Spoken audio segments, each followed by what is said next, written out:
Well, it's your girl Nicole, and thank you for tuning into my channel called That Nurse Nicole. Here we talk about nursing, feminine health, beauty, lifestyle, and just about anything.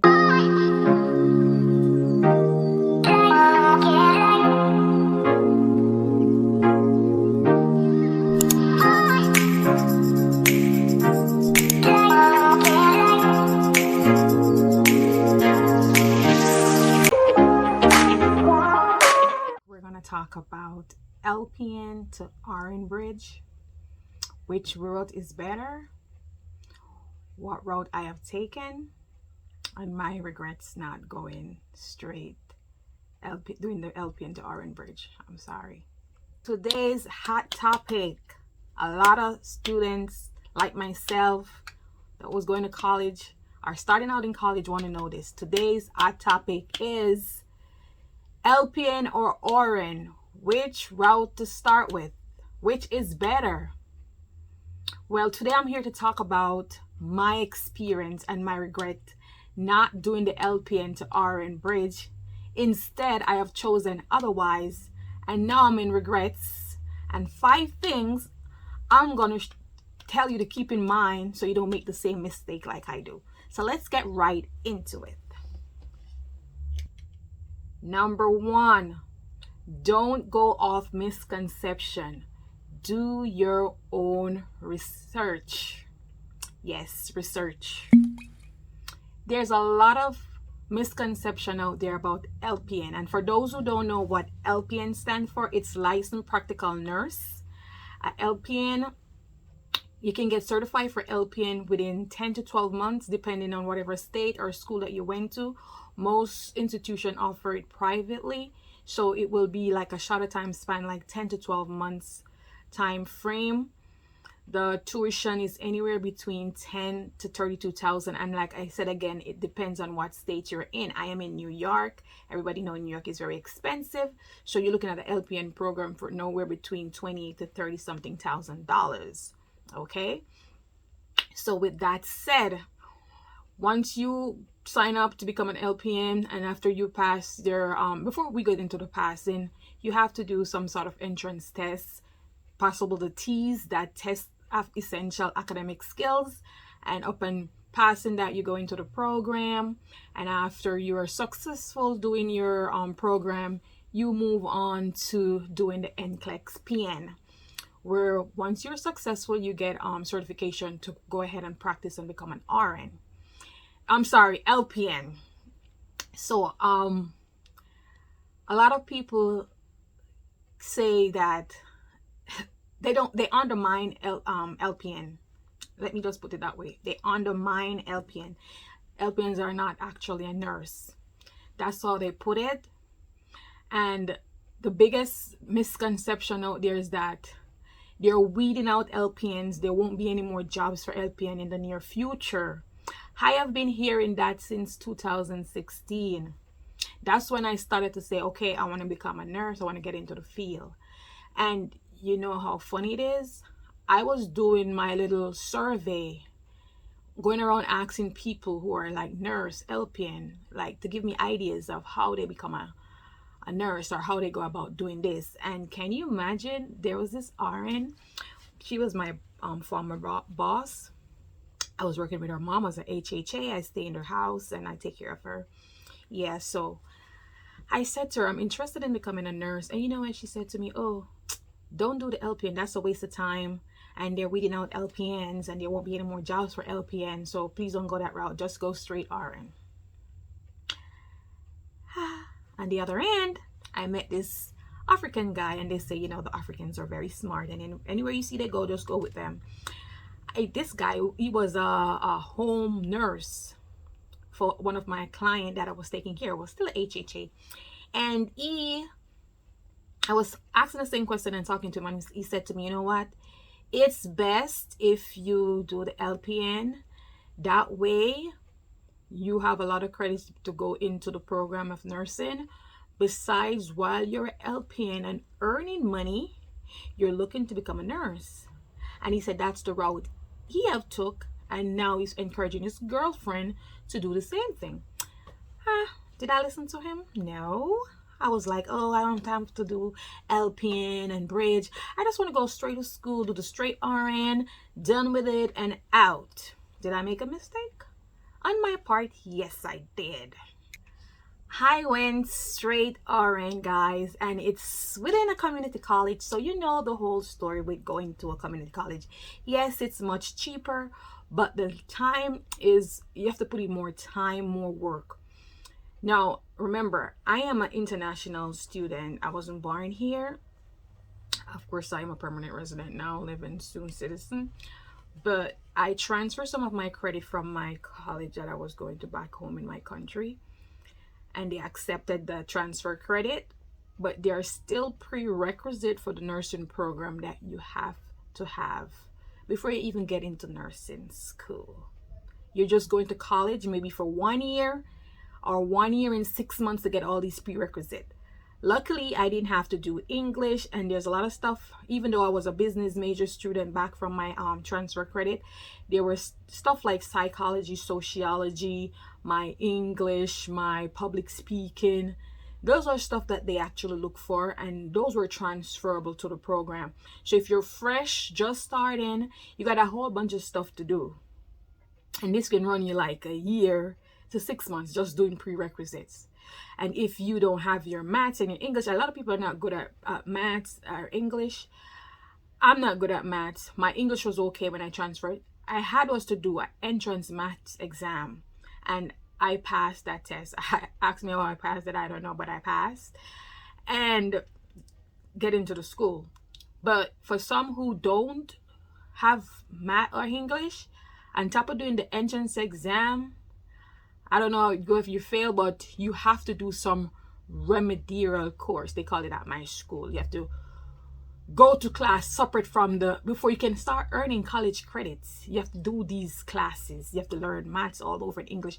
Luckily, I don't have to do that. So I'm telling you, you have like 18 months to 2 years just doing prerequisite just to get into the RN program. While with LPN, that's not the case. So yeah, I spent like a year, I would say maybe 2 years for me. It's not because I was slow or dropping out. It all have to do with like the next topic that I'm going to touch with is time. Number 2, time. When you're going to sign up for college or any school, make sure you have the time to invest. I jumped into college not knowing that this is going to be so time consuming. I was just going off and the verge of like, oh, I'm going to go through college and everything. Remember, I have a need to work. I'm an adult. So when you're an adult and you have to fend for yourself, you have to take care of your own bills and stuff, and you don't have a support system, you have to think what you're doing. You have to ask yourself, should I go to college full time or should I go to college part time? I started out going full time. There was this program at the school that they give to students who have their academic GPA up and their grades are good. I was qualified for that and I signed up because guess what? It was free tuition, free Metro card for the buses and the train, and the perks was there. So I decided, okay, let me go with it. Guess what? I signed up and I didn't last 2 semesters because you know why? When you are in that program, they're trying to get you to graduate as fast as possible. So they're giving you like 5 to 6 courses that you have to complete per term. Now, with me, I have to work full time. I don't have that quality time to study and to focus on school. So I end up writing them a letter and tell them I can no longer do this program. This program is for people who living with their parents, don't have any bills, and don't have no cares in the world. They don't have to care about studying. I have to focus on my bills and paying my bills and stuff like that. So I can't. So I dropped out of that program, and then I go on my own and start paying my own school fee out of pocket, which is not fun, but and then financial aid not giving me much because they claim I work too much. I earn too much. When they see my taxes, it's like, okay, it's a bare minimum. I'm grateful for what they give, but it's the bare minimum. So anyway, guys, I'm telling you to do that. You have to make sure you have the time to invest because you don't want to end up starting out full-time like me and then dropping back part-time, or then you call out, oh, because of financial constraint I can't attend this year, and you miss the whole academic year. You have to make sure you have the time to invest into college and into your studies, especially nursing. You have to be careful because when you get into the program directly, there's no if, buts, maybes, and dropping outs and stuff, because it's a serious thing. Maybe you can do that while trying to get your prereqs, but don't try to do that when you're actually in the program. Straight RN, that program at the community college, you go 2 years, and after you can left to go to another school, like a 4-year school, to finish your BSN, because you're finishing the ASN at the community college and then you move on to the 4-year school to do a BSN, or some people choose to do it online, which I find more convenient and much easier. You can complete your BSN actually a year depending on the school. Now some school, depending on the state, again, this can run you like 32 to 40 something $1,000 if you're going to go to a private institute to get your RN done. And like I say, your ASN is within 2 years, and if you decide to go further, which is most recommended, you have to do another 2 years. So in total it's 4 years. But if you're going to go to a community college, not sure what you're doing, like myself, instead of spending 4 years trying to get this degree, you'll end up spending 5 to 6 years. So guys, be careful. Yes, because on top of getting all your prereqs, now say you get all your prereqs, you have to do this entrance exam called TEAS, Test of Essential Academic Skills. You have to pass to get into the program. Because if you have all those prerequisites and you still can pass the TEAS, guess what? You're not going into the program, sweetheart. You're not going into the program. Some school, and I think there's just a few, because I've done my research trying to find school who don't do this TEAS business, and it's next to none. So you have to be lucky to find a school. Like I said, if you did the LPN bridge, some school don't, like in Jersey, there are schools in Jersey that you don't have to do the TEAS if you're bridging from the LPN. So you got to think what you're doing. And it's nice and dandy after you get into the program and you pass and everything. The pay rate is very good for a starting RN. They get around something between 30 something to 40 something $1,000 a year for a new nurse.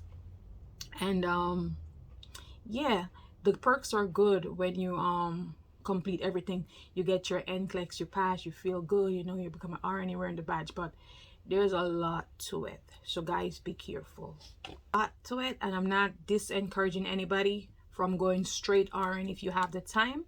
Don't get me wrong in this video. I'm not telling you to be a LPN and stuck there and don't go and do your RN. That's not what this is. What I'm saying, I find that a lot of people are now doing the bridge, and it's much better than going straight RN. Worse if you have a need for money and you have to work and you have to support your family. So number 3, you have to make sure you have a support system. And support system does not normally always come in the form of money. While that is still good, but you have to have somebody.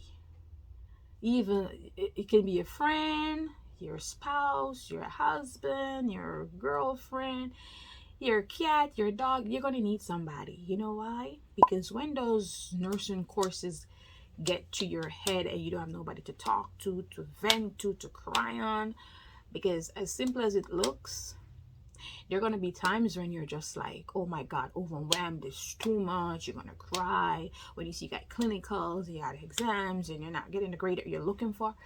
You are going to need that support system. Don't be like me, who bottle up everything, don't talk to nobody about anything, sit in my room, cram all the materials when there's exam time, and then get frustrated and just feel like my best is not good enough and that there's nobody there for me.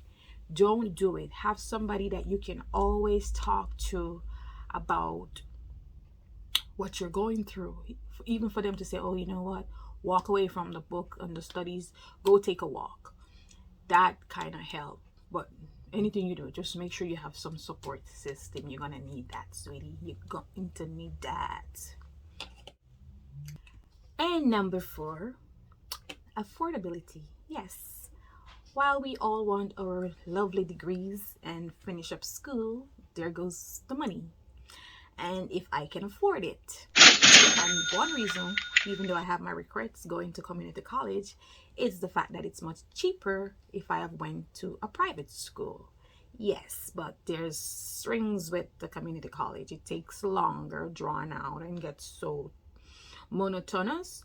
But if you've gone private, you just go strips through. Yes, make sure you can afford it. Financial aid, student loan, which I don't encourage, and somebody to pay or help you to pay your school fee. You have to pay. You have to make sure you can afford school. For me, I don't like the student loan idea thing, because I just think after graduation you're gonna have this big debt over your head, plus you have a whole life ahead of you that you want to live. So sis, ask yourself, can I afford college right now with all that I'm doing?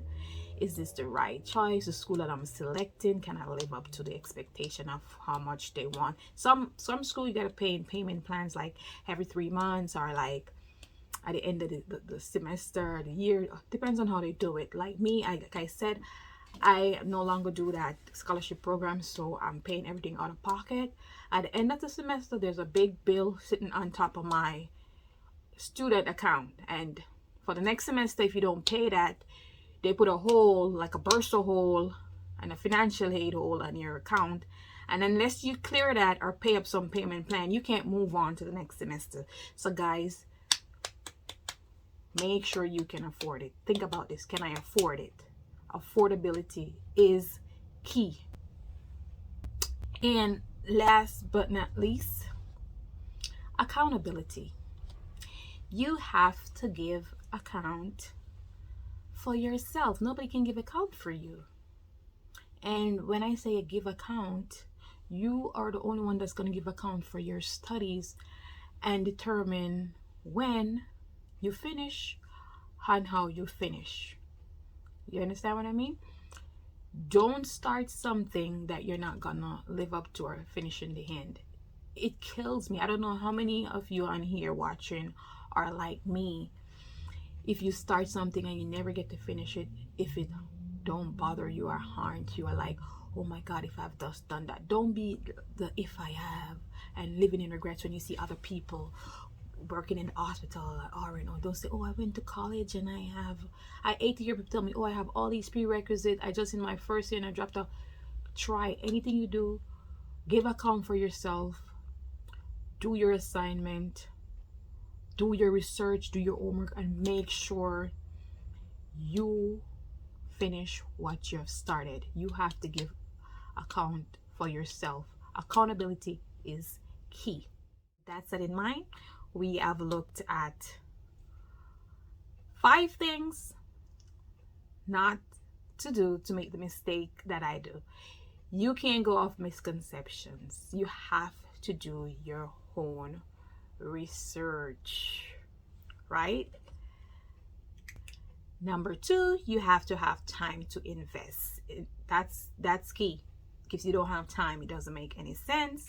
And number 3, we talk about having a support system, which is key to go through when you're having your stressful days. And number 4, the big money sign, affordability. Make sure you're able to afford college, whatever you do. And last but not least, accountability.